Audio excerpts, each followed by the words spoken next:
The man convicted in the stabbing attack at the University of Waterloo has learned his fate. Geovanny Villalba-Aleman was given an 11-year sentence for the attack on a gender studies class that left 4 people hurt. The judge was also tasked with determining if his crimes were a terrorist act or hate motivated. CTV's Jeff Pickel joins us with more on this.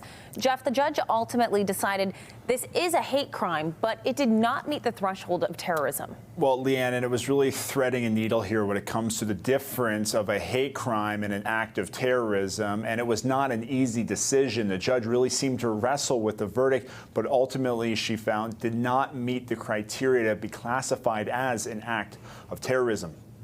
It was June 28, 2023, when Geovanny Villalba-Aleman, a recently graduated international student at the University of Waterloo, attacked a gender studies class with 2 kitchen knives. A professor and 3 students were injured. Villalba-Aleman pled guilty to 2 counts of aggravated assault, 1 count of assault causing bodily harm, and 1 count of assault with a weapon. When it comes to terrorism, the Crown must prove it's an attack for a political, religious, or ideological cause with the intent to intimidate the public and intend serious injury or harm.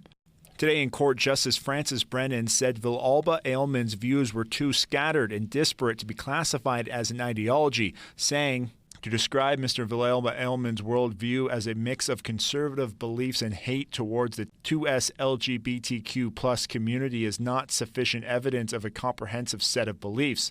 She says, based on the evidence, I do not have sufficient evidence to find beyond a reasonable doubt that Mr. Villalba-Aleman was ideologically motivated on that basis alone. I find that these offenses are not terrorist activities. When it came to hate motivation, the judge has no doubt. Court hearing expert testimony, he attacked a gender studies class in part because he believed the people he saw at these pride events would be hiding in such classes, and stating one of the constant in Villalba-Aleman's actions is his disdain for the 2S LGBTQ+ community. Justice Brennan ultimately finding, I am satisfied that the Crown has proven beyond all reasonable doubt that these offenses were motivated in large part by hate based on sexual identity and gender.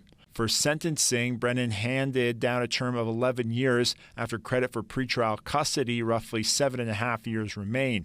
For Villalba-Aleman's defense team, it's a result they're satisfied with. So we're thrilled, actually, that Her Honor agreed with us that the terrorism statute didn't apply. They say terrorism cases are very rare and very difficult.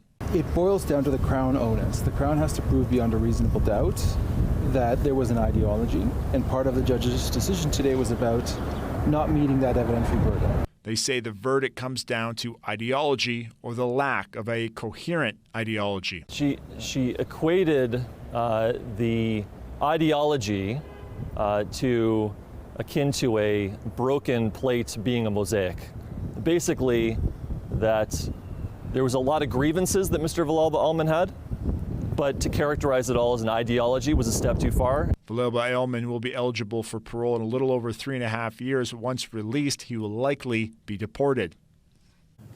Now, this sentence is in the upper range for aggravated assault that carries a maximum of 14 years. If he had been convicted of terrorism, the Crown was seeking a 16-year sentence. The federal prosecutors say they will be looking for a review of the decision. The professor who was injured in the attack released a statement today thanking those that supported her, and they focused the importance of continuing to create safe spaces for gender studies.